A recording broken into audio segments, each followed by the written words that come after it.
Každá spoločnosť je taká zdravá a silná, ako sa dokáže postarať o svoje najslabšie články. V tomto prípade dnes sme hovorili o ženách utečenkyniach, ktoré sú naozaj najviac ohrozené v súčasnej migračnej kríze.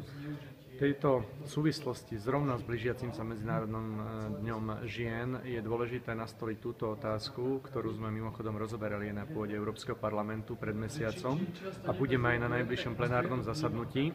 A prijali sme závery, aby sme v každej krajine únie vytvorili podmienky pre vytvorenie právnej pomoci, kontaktných centier, kde dostanú tieto ženy bezplatnú právnu pomoc, aby vedeli, na koho sa obrátiť z hľadiska zdravotníckej, sociálnej pomoci. Pretože momentálne tá situácia je s nimi naozaj veľmi zlá.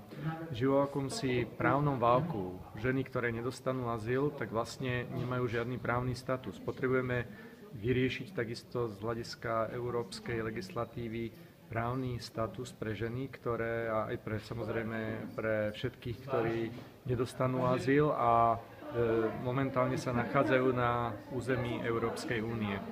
Ja som presvedčený, že rozvojovú pomoc, ktorá je pomerne vysoká, dávame na ňu veľa peňazí, je potrebné zefektívniť a pomôcť najmä takýmto ohrozeným skupinám, teda dávať viac na zlepšenie podmienok v utečenských táboroch, ale v neposlednom rade aj spolufinancovať takéto centra pomoci, zlepšiť zdravotnú starostlivosť pre tieto ohrozené ženy, aby sme im zabezpečili ľudskú dôstojnosť a lepšie živobytie.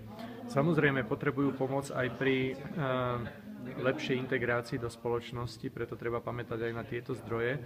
No a v neposlednom rade je to aj otázka pracovného práva, pretože by bolo naivné myslieť si, že dostanú hneď rovnaké pracovné šance ako ostatné skupiny obyvateľov, takže myslím si, že je potrebné aj hovoriť o zmenách pracovného práva, aby mohli treba pracovať z domu, aby mohli pracovať na kratšie pracovné úväzky, pretože viem, že pracovať chcú a mali by túto šancu dostať.